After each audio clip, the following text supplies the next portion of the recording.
Active Radio en direct de la Start-up et dans le Pré, encore un week-end riche en événements, Jani.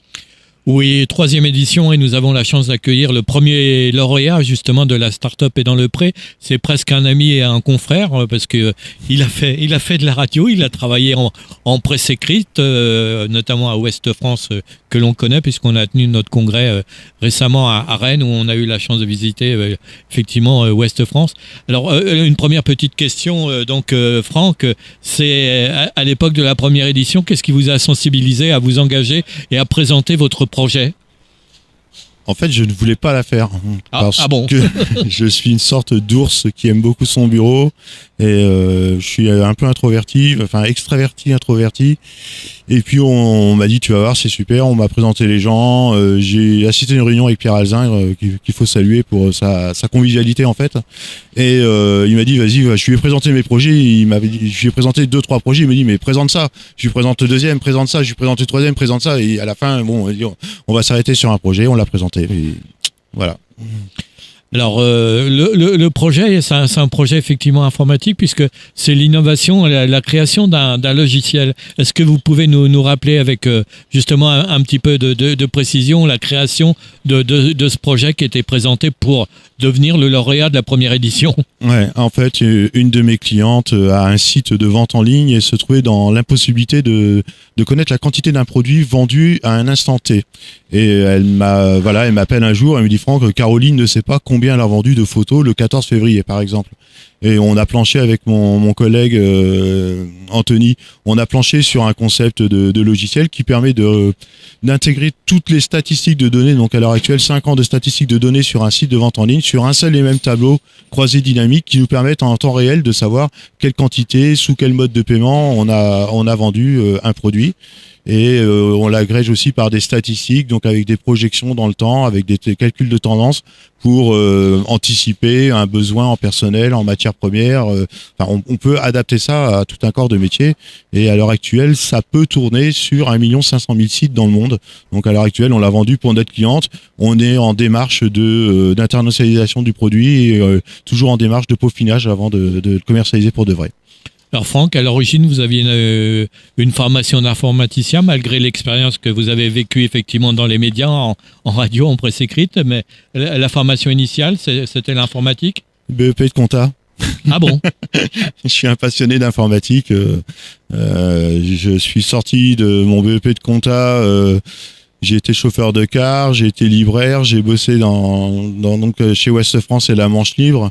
Et puis après, je suis tombé, donc j'ai trouvé une opportunité pour un job en maintenance informatique. Après, je suis arrivé à Saint-Dizier et puis de fil en aiguille, j'ai dit bon voilà, j'y vais quoi, je me lance. Tout simplement. Quand on est lauréat d'un événement et qu'était le premier événement, effectivement, c'était en 2015 maintenant, oui.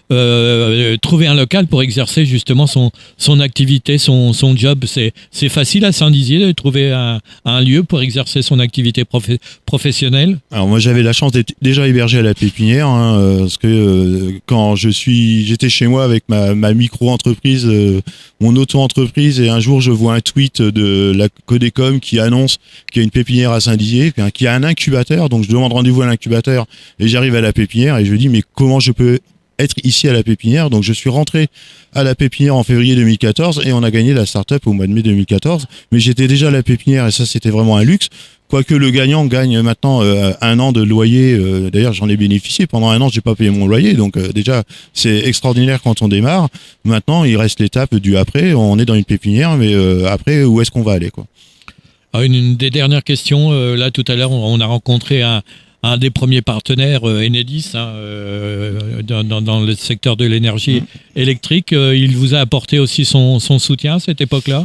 Alors, et déjà, il nous a apporté son soutien parce qu'il faisait partie du jury et il vient nous visiter régulièrement. Et dernièrement, en venant avec sa responsable régionale, on leur a montré notre produit donc au LabStat, le produit lauréat, et ils se sont dit qu'on pourrait s'intégrer dans une démarche qui va avoir lieu le 29 juin, qui va être un concours ouvert aux startups par Enedis région, Champagne-Ardenne ou Grand Est, pour savoir comment valoriser les données que Enedis met à disposition des collectivités pour les économies d'énergie des collectivités et savoir si Olapstat ne peut pas aider les collectivités à agréger leurs données et savoir que telle rue consomme trop par rapport à une autre, par rapport au nombre d'habitants, etc., etc. Donc on va pouvoir mettre à disposition des collectivités les données d'Enedis si notre projet est retenu. Mais ils sont venus, voilà, ils nous accompagnent encore et ils sont venus à notre rencontre le mois dernier pour ce projet. Intéressant. Une toute dernière question, Franck. Justement, lorsque l'on est hébergé en pépinière d'entreprise et qu'on arrive au terme de l'hébergement, est-ce facile de trouver ensuite un local pour continuer d'exercer son activité ? Non. Non ? Non, clairement non. Saint-Dizier, il y a beaucoup de locaux vides, pas forcément accessibles. On a notre pépinière qui n'est pas forcément pleine, mais la loi est la loi, on doit la quitter au bout de 4 ans. Et là, on est en train, avec plusieurs acteurs locaux, d'essayer de fonder notre propre hôtel d'entreprise proche de la RN4, toujours sur le territoire de Saint-Dizier, parce qu'on y est tous attachés. Et on est en train de créer cet hôtel d'entreprise. On fait les démarches pour, c'est pas évident. On va se battre, on va y arriver. De toute façon, il est hors de question qu'on ait des boîtes à la rue. Donc, on va trouver une solution. C'est un peu lancer justement un appel à de nouveaux partenaires pour vous aider à trouver ces locaux. Ouais. En fait, plus on aura d'acteurs locaux, sans locaux, qui voudront nous rejoindre parce qu'on veut créer un hôtel d'entreprise avec des entreprises qui auront des baux de 3 ans, 5 ans et aussi faire du coworking, des espaces de coworking avec des bureaux accessibles à la journée. Plus on aura d'entreprises intéressées par le projet qui nous contactent et puis on se fera un plaisir de les intégrer dans le pipe pour montrer qu'il y a une force d'entreprises SDF qui cherchent des locaux fixes sur Saint-Dizier à tout prix, quoi, parce que les propriétaires à l'heure actuelle se croient à Paris, il est hors de question, il nous faut autre chose. Merci pour cet appel, Franck, et encore félicitations d'avoir été le premier lauréat de cet événement. La start-up est dans le pré ici à Saint-Dizier. Ouais, merci bonne beaucoup. chance à celui qui gagnera ce soir. Merci à vous. Merci, Franck. Voilà, bienvenue sur Active Radio si vous nous rejoignez. On est en direct de la start-up tout au long de la journée. Tout de suite, retournez sur Active Radio.